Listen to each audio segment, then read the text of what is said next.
Bonjour à tous. Avant de commencer ma présentation, je remercie l'Université Lille 2 ainsi que, et précisément le CRDP et les RDP qui nous permet de restituer un projet sur lequel nous travaillons depuis 1 an. Et ma présentation porte sur la réponse solidaire face à la crise migratoire dans l'Union européenne.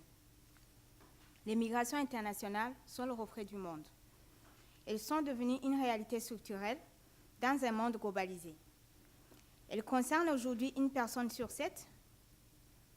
Elles sont de plus en plus diversifiées, multiples, complexes, tant par leurs motifs que leurs origines, que par leur trajectoire. Elles restent pourtant mal comprises, volontiers caricaturées et surtout souvent réprimées tant au nord qu'au sud. Sans doute, on trouve un paradoxe singulier, absurde et révoltant. Alors que jamais l'aspiration à la libre circulation n'a jamais été aussi forte, les politiques migratoires sont aujourd'hui plus restrictives. Le débat politique sur ces questions particulièrement tendues reste marqué par un décalage entre les réalités empiriques des migrations du Sud et les perceptions par des opinions publiques des gouvernements du Nord. L'actualité de ces derniers mois nous renvoie sans cesse les mêmes titres inquiétants. Comment l'Union européenne va gérer la crise migratoire? Face à l'afflux de migrants, comment réagir? Quel accueil réservé aux réfugiés? Sont autant de questions qu'on remarque chaque fois qu'on allume sa télévision ou qu'on entend à la radio. Les États membres sont débordés par ces flux et essaient de trouver des solutions. Par exemple, en instaurant des contrôles à l'intérieur des frontières de l'Union européenne, alors que ces contrôles ont été abrogés par ce principe de la libre circulation au niveau européen.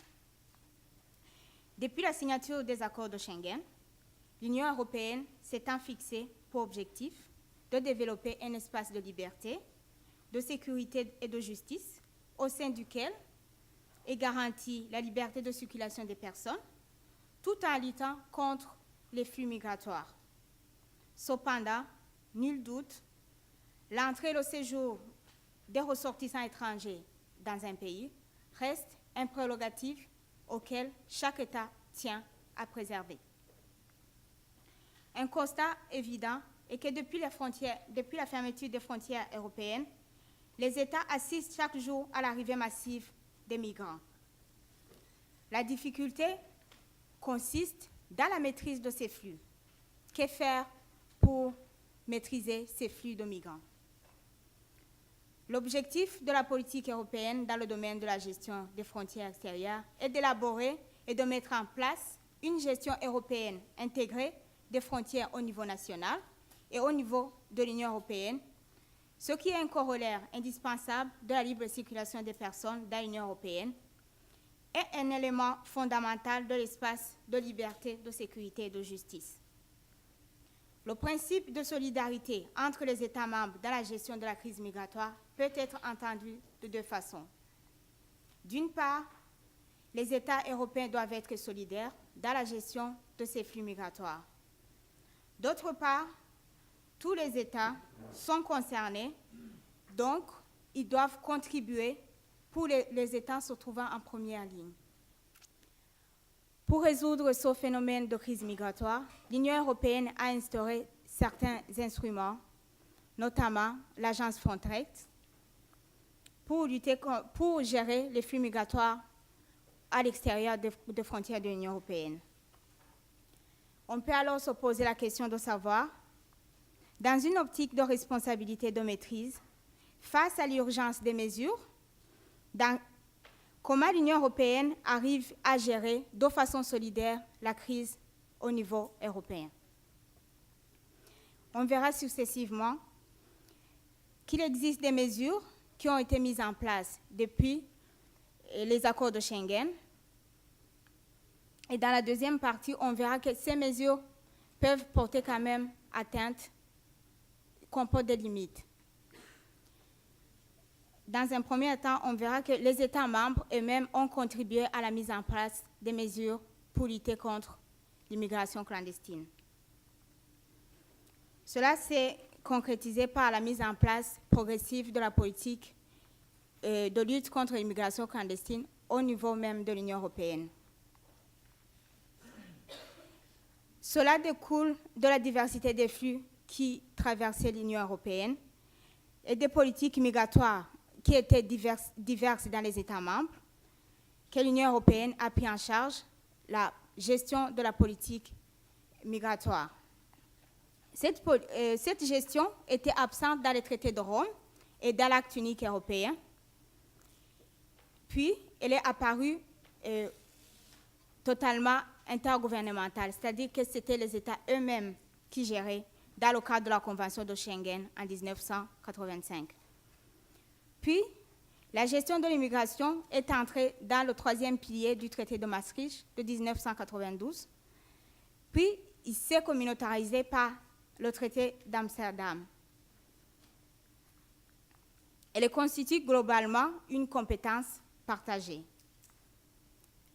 Ainsi, on peut remarquer que 3 facteurs ont permis de mettre en place cette politique de l'Union européenne en matière de lutte contre l'immigration clandestine.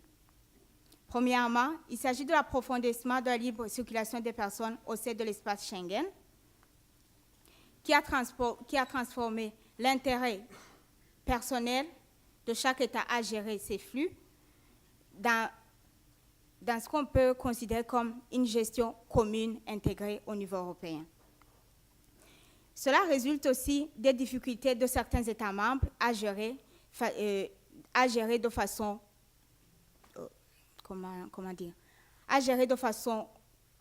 concertée. Les contrôles aux frontières est une prérogative régalienne. Depuis la signature des accords de Schengen, les États membres partagent un espace commun de libre circulation des biens et des personnes sans frontières intérieures. Cela implique que les États situés à la périphérie de cet espace supportent seuls le fardeau des migrants dans la surveillance et dans le contrôle des frontières extérieures. Cela a permis à l'Union européenne de créer l'agence Frontex pour soutenir et coordonner les actions nationales des États membres. L'agence Frontex est l'agence européenne pour la gestion et la coopération européenne aux frontières extérieures des États membres. Il a son siège à Varsovie. Elle a été mise en place en 2004. Elle est devenue opérationnelle en 2005. Comme certaines institutions européennes, l'agence est dotée d'une personnalité juridique. Cependant, pour pouvoir accomplir ces différentes missions, l'agence a besoin de moyens financiers, matériels et humains. Il convient de préciser que Frontex n'a pas un budget propre. Il fonctionne grâce aux subventions de l'Union européenne et grâce aux contributions des États membres. Quant aux moyens techniques et humains, l'agence dépend de la générosité des États membres.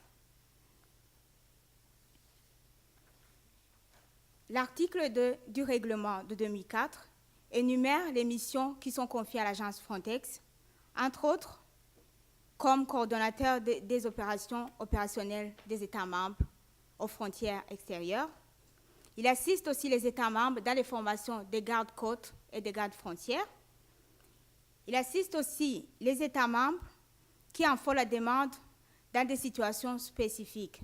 Ça peut être, par exemple, des interventions, urgences. Le règlement Frontex vient de subir une dernière modification. La dernière en date du 14 septembre 2016, qui a créé le Corps européen de garde-frontières et de garde-côtes. La politique européenne en matière de réfugiés d'asile exige également un renforcement des efforts conjoints de protection de nos frontières extérieures. Nous avons heureusement abandonné les contrôles aux frontières entre États membres de l'espace Schengen pour garantir la libre circulation des personnes. Ce symbole par excellence, c'est le symbole par excellence de l'intégration européenne. mais en contrepartie de la libre circulation, nous impose de coopérer mutuellement pour gérer les flux aux frontières. Nous devons renforcer Frontex de manière significative pour le faire évoluer vers un système européen de garde frontières et de garde côtes qui soit simplement opérationnel. Cette citation est celle de Jean-Claude Juncker, président de la Commission européenne, qui l'a prononcée en septembre 2015 sur l'état de l'Union. C'était pour susciter les réactions des États membres pour pouvoir améliorer le règlement Frontex, pour lui donner plus de pouvoir. Avec le règlement de 2016, on assiste à des changements dans le fonctionnement de Frontex. L'agence sera dotée de nouvelles prérogatives parce que les missions de Frontex dans le règlement de 2014, le Frontex ne disposait pas de budget propre, alors que maintenant, avec ce règlement de 2016, la nouvelle agence qui comprend l'actuelle agence Frontex et le corps européen de garde-côtes, de garde-frontières, va avoir un budget qui sera alloué par l'Union européenne. Les normes aussi relatives à la gestion des contrôles des frontières vont changer. Par exemple, l'agence disposera d'un corps de 1500 hommes réservés pour faire face à l'urgence dans les opérations d'intervention, que ce soit en mer ou que ce soit dans un État qui fait la demande.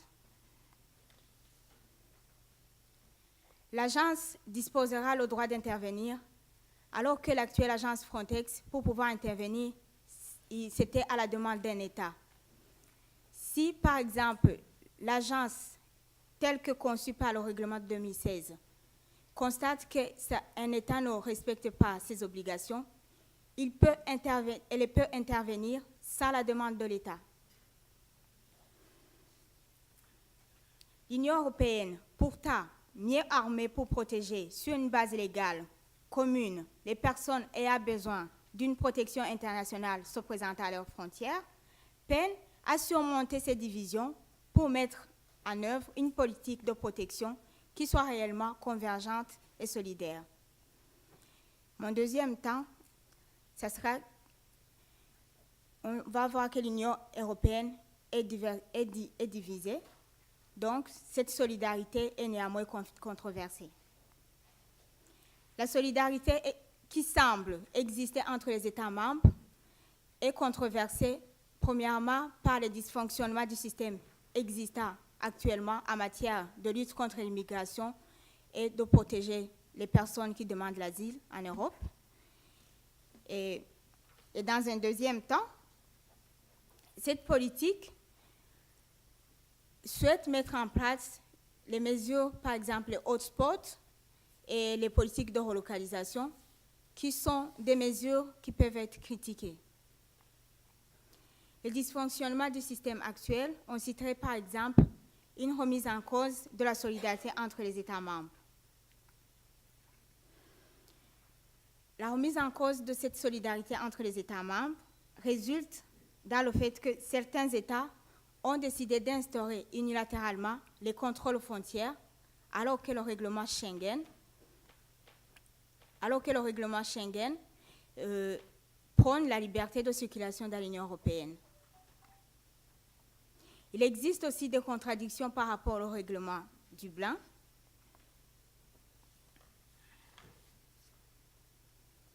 Le règlement Dublin, en ce qui concerne l'octroi, de la protection et la solidarité qui doit exister entre les États membres dans la gestion de ces flux migratoires.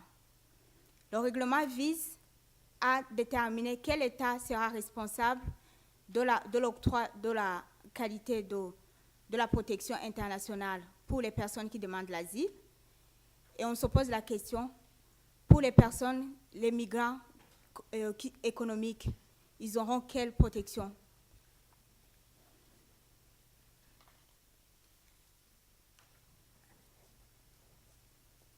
La solidarité aussi est remise en cause par le système des hotspots. Les centres hotspots, ce sont des centres dont l'objectif vise à aider les pays membres les plus touchés à remplir leurs obligations de contrôle, d'identification, d'enregistrement et de prise d'empreintes des arrivants mixtes. On constate qu'au 1er février 2016, il existait 11 centres hotspots, 6 sont établis en Italie et 5 se trouvent en Grèce.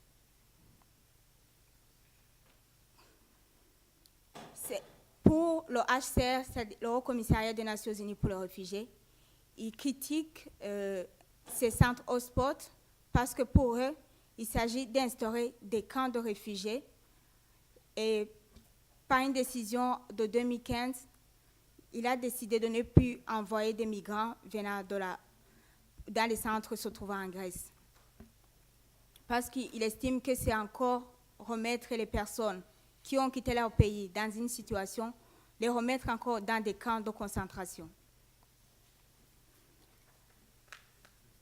S'agissant du système de relocation, il peut être aussi critiqué dans la mesure où les demandeurs peuvent être relocalisés. Une personne qui a demandé l'asile dans un pays peut être relocalisée si un autre pays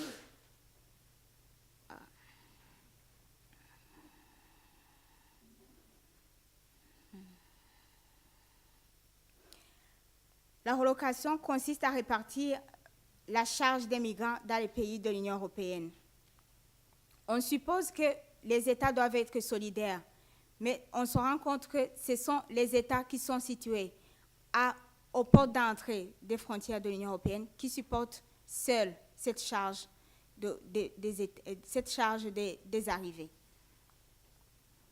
Pour conclure mes propos, la crise de migrants, les attaques terroristes perpétrées dans l'Union européenne, les agressions sexuelles à Cologne ont chacune pesé sur le contexte politique européen. Rares sont les événements différents de leur nature, ont contribué à créer les conditions de focalisation sur la sécurité intérieure et l'ordre public de l'Union européenne en dépend.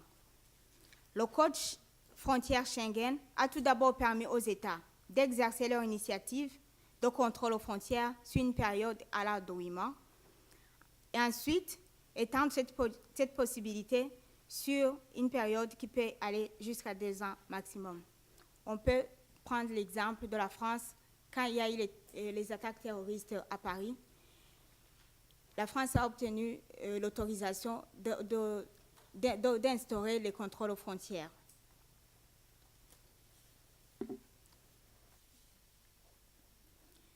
L'arrivée massive de migrants dans l'Union européenne démontre pourtant que certains éléments que l'on pouvait penser définitivement acquis restent pourtant fragiles. Cela étant, cette réponse articulée sur le contrôle de frontières n'est pas suffisante. C'est aussi sur le contrôle de frontières extérieures qu'on doit retrouver les solutions pour gérer de façon solidaire la crise au niveau européen. Je vous remercie.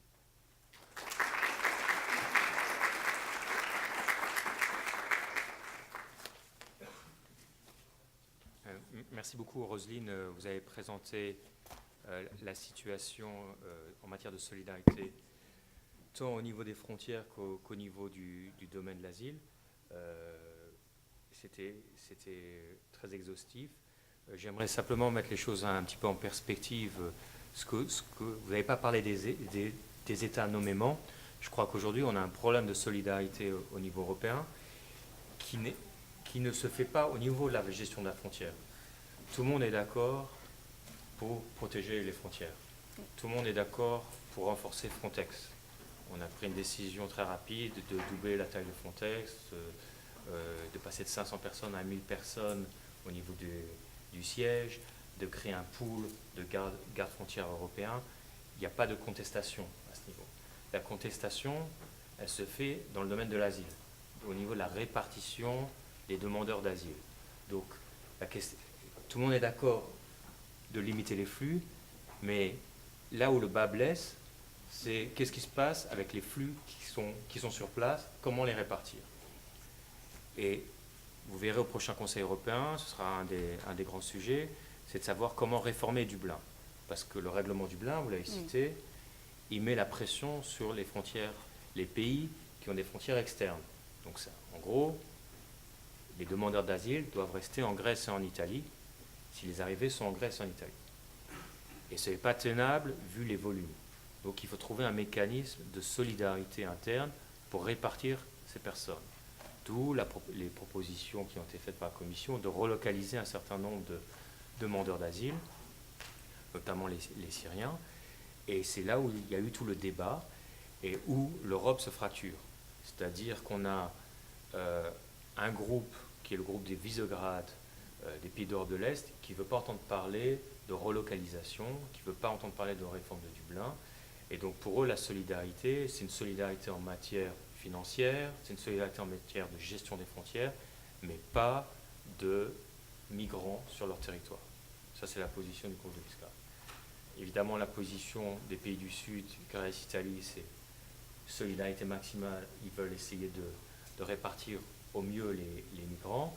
Et puis, on a un autre groupe plus ouvert, avec la France, l'Allemagne, les pays du Nord, qui disent « Ok, on est prêt à prendre des migrants, mais il faut que les pays du Sud agissent de manière responsable. » Il y a toujours ce débat entre solidarité versus responsabilité. Qu'est-ce que ça veut dire agir de manière responsable? Ça veut dire que les migrants, quand ils arrivent en Grèce, en Italie, font l'objet de prise d'empreintes, de contrôle de sécurité, on arrive sur le deuxième sujet, et également font l'objet de vrais processus en matière d'asile, et pas simplement les faire passer le plus rapidement possible dans le reste de l'Europe. Hein. L'Italie avait tendance à laisser partir les gens, on le sait, vers la France ou l'Autriche par le Brenner, les Grecs par la Macédoine, Fyrom, etc. Donc, ils disent, ok, solidarité, mais si vous, Grèce, Italie, vous agissez de manière responsable. C'est ça, un petit peu les paramètres aujourd'hui du débat. Donc, il y a une solidarité en matière de gestion des frontières aujourd'hui, personne ne la conteste, mais il y a un problème, le vrai problème, c'est créer une politique solidaire en matière d'asile.